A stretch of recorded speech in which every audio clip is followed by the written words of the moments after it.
Partnership is key to tackling the scale and breadth of the challenges that face us on this planet. And the ultimate partnership that we all need to keep front of mind, front of heart, is the partnership between humans and the more than human world. We cannot become a sustainable species unless a critical mass of us recognize that we are in living relationship with this living planet. The speakers on the Recognizing the Pattern of Life panel discussion that you are about to hear are Indigenous knowledge keepers whose cultures have encoded the expertise of knowing how to work in respectful relationship with the living systems of this earth. They ask the question, what does it mean to be a custodian?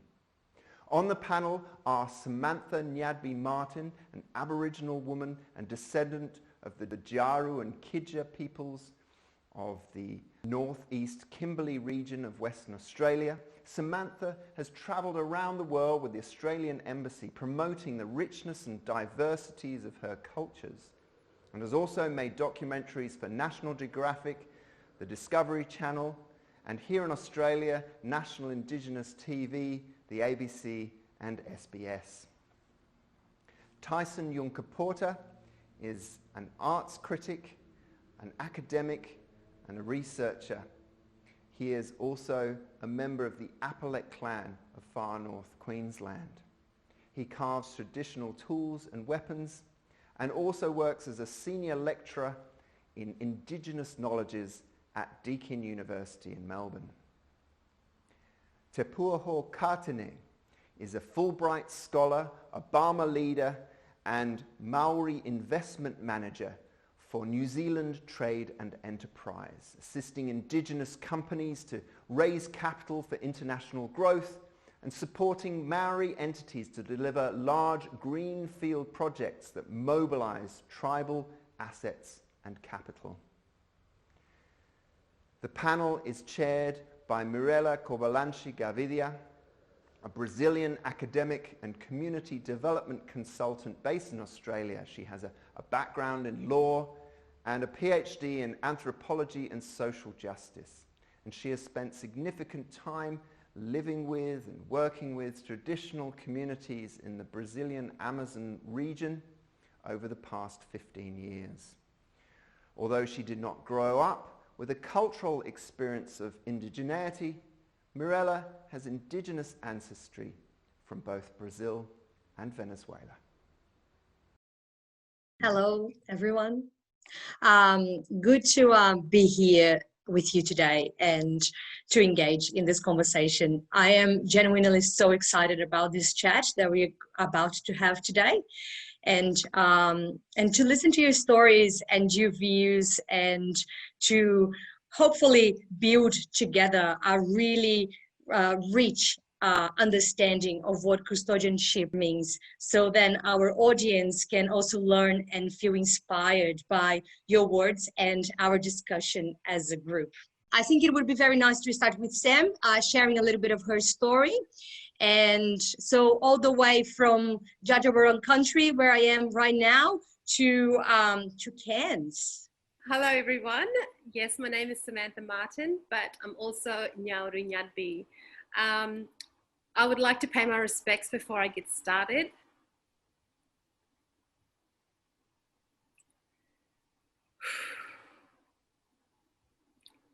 I'm feeling really humble right now. There's a lot of energy coming through me, and it's really alive and raw within me right now. So I'm just going to try my best to talk through it.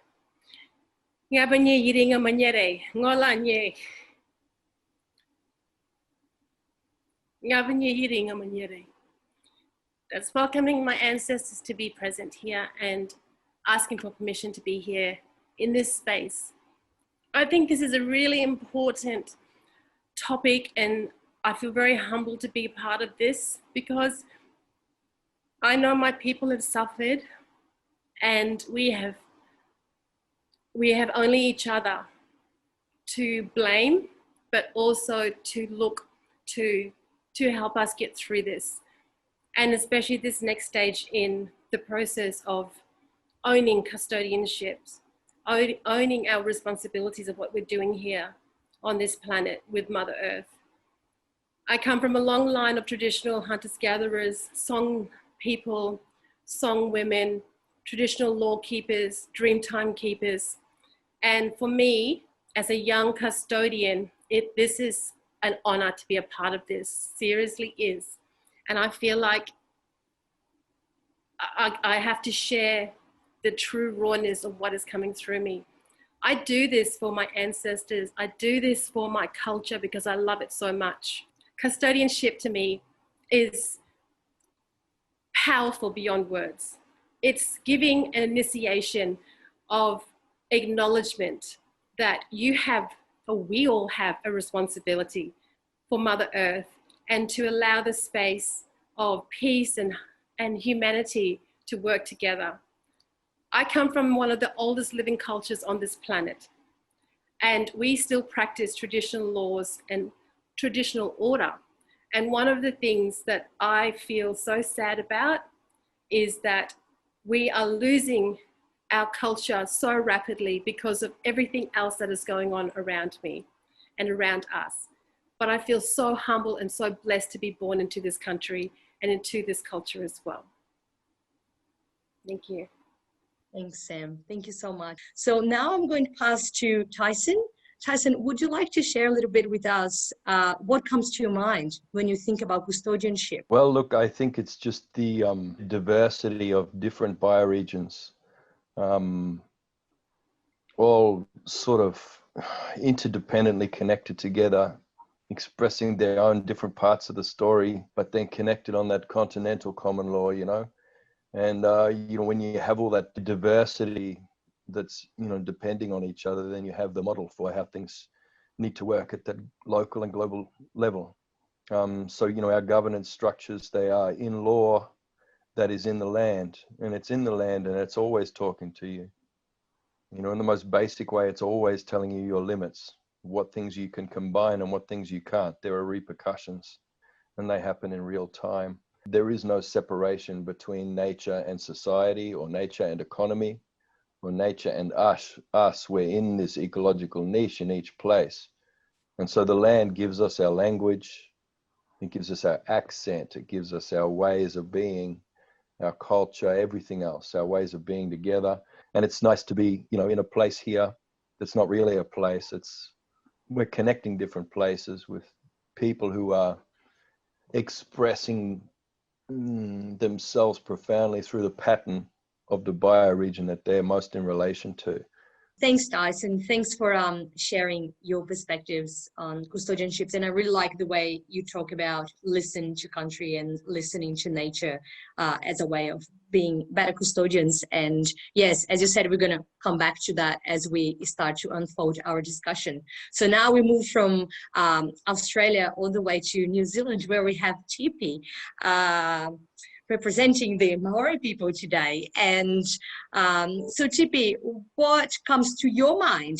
What comes to your heart? What comes to your gut when you think about custodianship, and what does it mean to your people and to your culture? First, I'd like to, in the words of my ancestors, pay respects to those who have passed on, as is customary where we come from.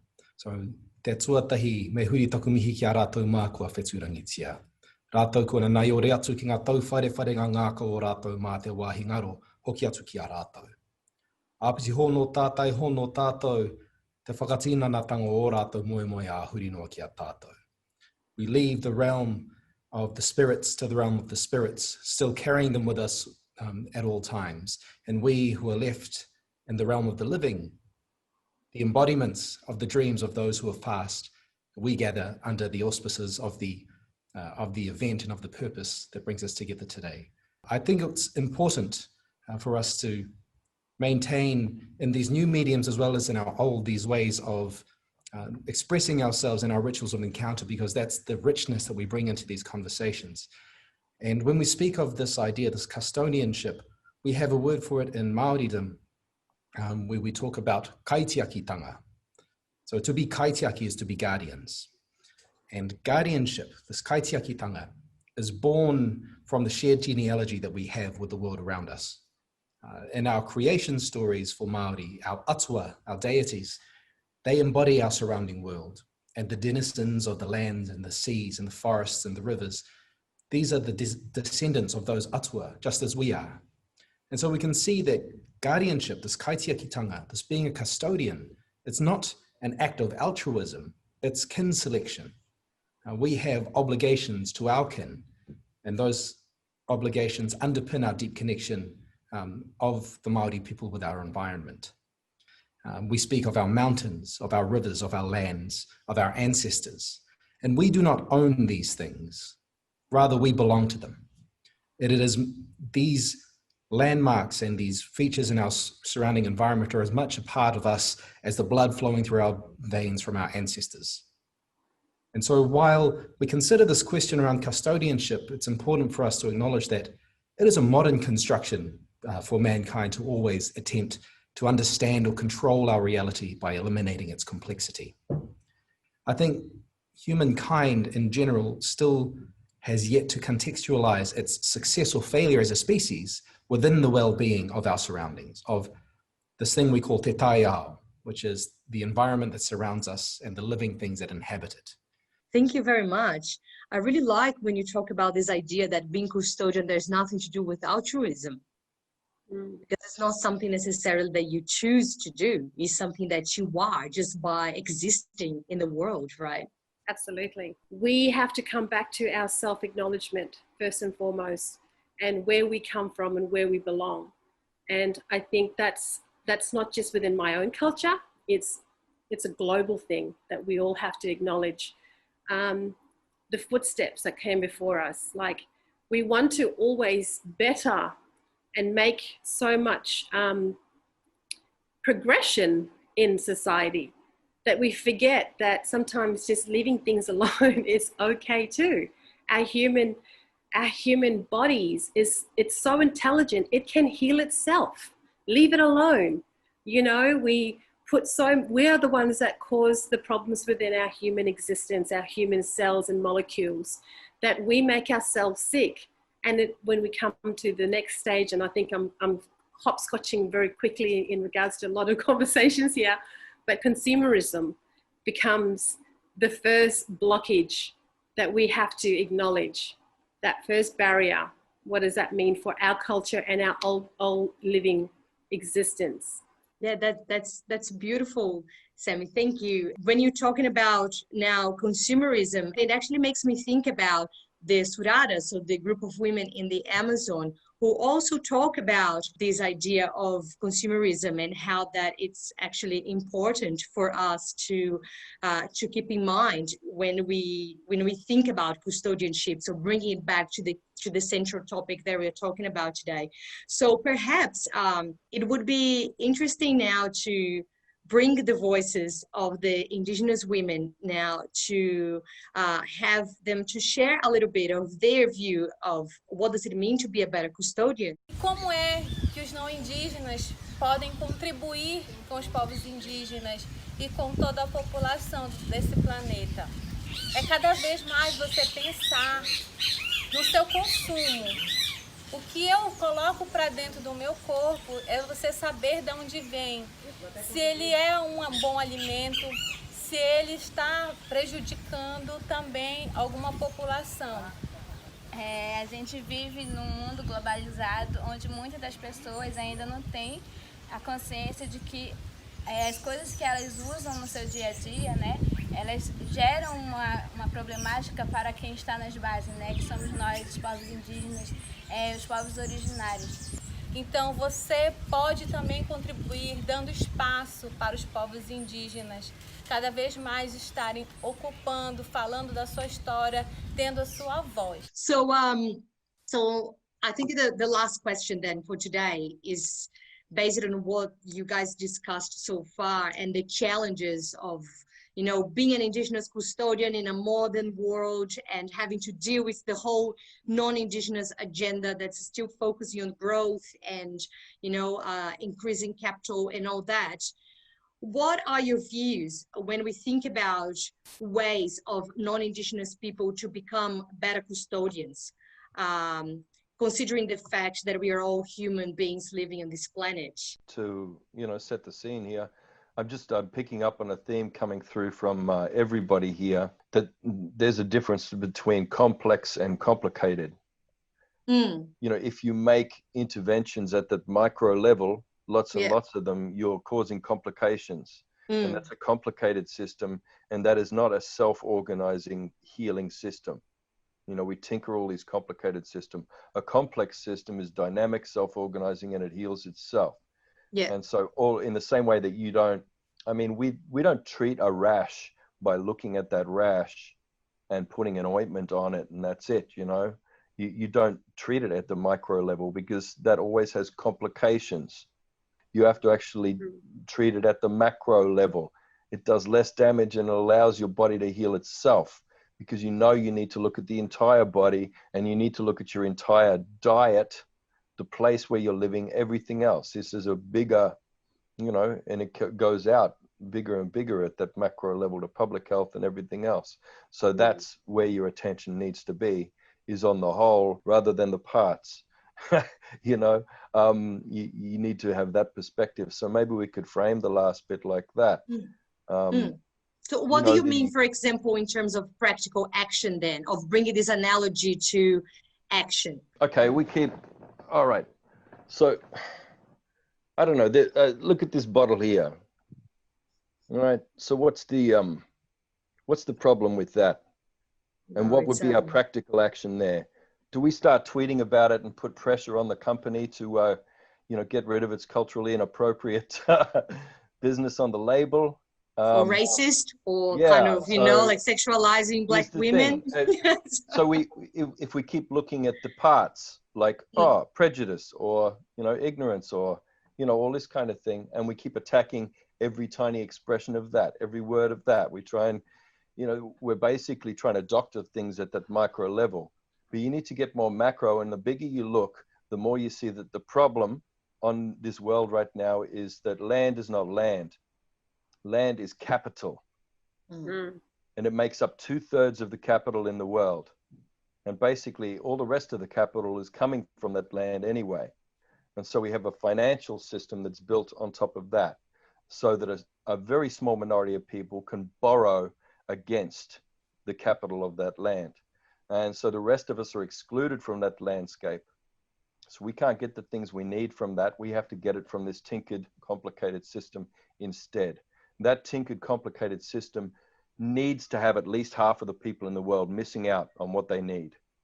So we have caste systems to determine who those people missing out will be. Racism is a symptom of that. It's like the rash that you have that you want to cure. You don't go for the rash. You can't treat that rash at the site of the rash. You have a candidal infection that you need to sort out through your diet and through a lot of other things. And the first thing we basically need to acknowledge that as long as land is capital, we're going to need caste systems. And, we can put pressure to elevate one caste above others for a while and feel like we're being more equal, but we won't be.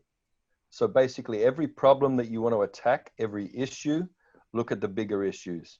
And I think you'll find that all paths lead back to that problem, that great crime of making land into capital.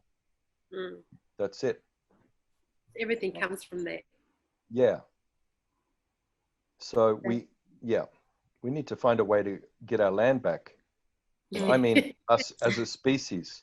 Yeah. As a species, we need to come back under the law of the land. If we don't, we're all going to die. Yeah. And so I don't care about that there on that rum bottle. I'm not going to be writing any nasty letters to anybody. I'm not going to be canceling anybody over it. It's good rum. I like that one. And it's going to make me feel better in the meantime while I'm trying to figure out a way for everyone to get their land back. In the end, that's going to play out. The best thing we can do is leave behind memory and good story for the people who are coming next. Are there any other ideas on practical approaches to deal with this challenge of becoming a better custodian? as a young girl, living off the land, eating off the land, respecting the land as we knew it back in those days, traditional lands, before mining came along, before, you know, the capital came along and tried to take that and separate all the tribes and separate the existence of traditional ownership or custodianship.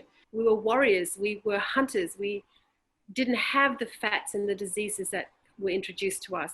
So now fast forward that, we went from eating roots and using roots as medicine to then here's some syrup only 50 years later, and then 20 years down the track, it's like here's some pills.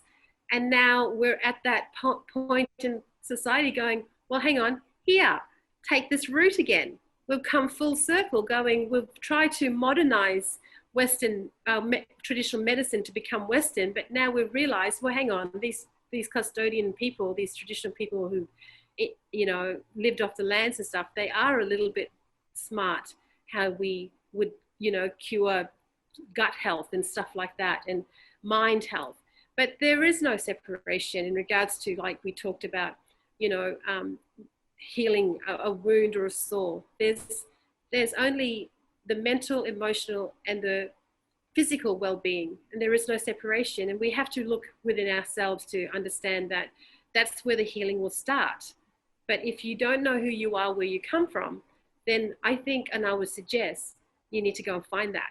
You need to find your roots first and foremost. Find that root, and then you'll figure out where you are today and how you address yourself today. So we've come full circle to finding your roots. That's beautiful. That's beautiful. And that's, I imagine that it's a beautiful journey, right? In finding who you are and how you fit in the world, and how healing it can be, not just for your own existence, but for the planet. But one little piece that kind of gets into the right place, right? Yeah, that's beautiful. Thank you very much, Sammy. Hey, Tippy, what about you? I think it's really important to make sure that we contextualize ourselves and contextualize our human endeavor within our relationship with both the collective of people, but also within the world that surrounds us. And speaking to the topics that have been shared, we have a whakatauki, a proverb, whatu ngaro ngaro he te tangata toitu te whenua, that people are ephemeral, but the land will always remain. And when we start reinserting ourselves into that timescale and that narrative to show that how we contribute to that as the individual fibers and the thread of humankind within this context, then we can start removing this idea that's embedded in us that our success makes us other than the environment that we live in and that we extract from, but rather our success is defined by our ability to live within the means of the world that we are given, and to live and enhance that ability for our surrounding environment to sustain and promote life. And what we need to make sure that we can do is take those things that are costing the land, that are scarring our land and the people associated with it, and bring it to the forefront. At the moment, when people buy a new phone, buy a new iPhone, buy a new tablet, they don't see the cost that is coming to bear based on that consumerism. And part of our development and our technological leaps that we're taking is this ability to make sure that those costs that were so diffuse when we weren't able to see them come right home, so people can see and make informed decisions about when you make this purchase. There are tangible effects for people living in the Amazon, tangible effects people living in the Kimberley. There's tangible effects of the decisions we make on an individual basis, and those effects are measured in the language of the land. Tippy, that was beautifully put. Coming back to what Tyson said all the way in the beginning of our conversation, It's about listening the landscape and the biomes where we are. And then I bet that your people and his people and Sammy's people built this set of values based on this relationship of listening and learning and being part of land. And that's actually a really interesting way of approaching it as well, because then it brings that practicality of, well, we can learn a lot from Indigenous people if we open up, because you have been listening to this land for such a long time. So I just would like to thank you all for your time and your energy and your wisdom. And I really hope one day we can do this again, because it was beautiful. Thank you. Thank you so much for your time. You were just a beautiful host. So thank you so much for holding space for all of us.